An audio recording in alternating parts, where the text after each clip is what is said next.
Hi hello everyone, అందరూ ఎలా ఉన్నారు? నేనైతే చాలా బాగున్నాను. యూట్యూబ్ స్టార్ట్ చేద్దామని అనుకుంటున్నారా? లేక రేపు స్టార్ట్ చేస్తా, ఎల్లుండి స్టార్ట్ చేస్తా అని మంత్స్ నుంచి పోస్ట్పోన్ చేస్తున్నారా? అయితే ఈ వీడియో మీకోసమే. ఎండ్ వరకు అయితే వినండి. ఒక డెసిషన్ మీ లైఫ్ మార్చొచ్చు. చాలామంది యూట్యూబ్ స్టార్ట్ చేయాలి అనుకుంటారు, కానీ స్టార్ట్ చేయరు. ఎందుకు?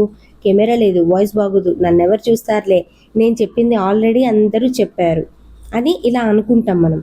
ఇలా రీజన్స్ మాత్రం రోజుకొకటి పుట్టుకొస్తాయి. కానీ ఒక క్వశ్చన్, మీరు స్టార్ట్ చేయకపోతే మీ స్టోరీని ఎవరు చెప్తారు? పర్ఫెక్ట్ టైం కోసం వెయిట్ చేస్తూ ఉంటే ఆ పర్ఫెక్ట్ టైం ఎప్పటికీ రాదు. మీరు ఫస్ట్ వీడియో అప్లోడ్ చేసిన రోజు అది పర్ఫెక్ట్ ఉండకపోవచ్చు. 10 మెంబర్స్ చూడొచ్చు, లేదా 2 మెంబర్స్ మాత్రమే చూడొచ్చు. కానీ ఆ 2 మెంబర్స్లో ఒక్కరి లైఫ్ చేంజ్ అయితే ఆ వీడియో ఆల్రెడీ సక్సెస్. అందరూ సక్సెస్ఫుల్ యూట్యూబర్స్ ఫస్ట్ వీడియో చూసి నవ్వుకుంటారు, ఎందుకంటే వాళ్ళకు కూడా స్టార్టింగ్లో ఎక్స్పీరియన్స్ లేదు.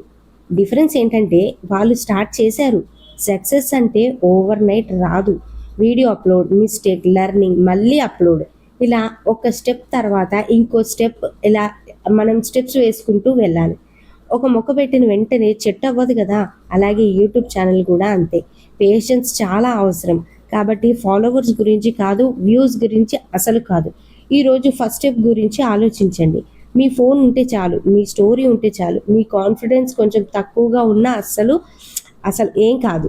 స్టార్ట్ చేయడానికి ఇవన్నీ సరిపోతాయి. అండ్ ఇంకోటి ఏంటిదంటే, యూట్యూబ్ స్టార్ట్ చేసిన కొత్తలో సోషల్ మీడియా ఎందుకు నీకు అని నవ్విన వాళ్ళే రేపు మీ ఛానల్ చూశాను అని చెప్పే రోజు కూడా వస్తుంది. అందుకే వాళ్ళ మాటలు అస్సలు పట్టించుకోకండి. మీ డ్రీమ్స్ని ఫుల్ఫిల్ చేసుకోండి. సో ఈ రోజు ఒక వీడియో రికార్డ్ చేయండి, పర్ఫెక్ట్ కాకపోయినా అప్లోడ్ చేయండి. ఎందుకంటే యూట్యూబ్లో గెలిచిన వాళ్ళందరికీ ఒక కామన్ పాయింట్ ఉంటుంది, వాళ్ళు స్టార్ట్ చేశారు, మరి మీరెప్పుడు? So let's start. బాయ్.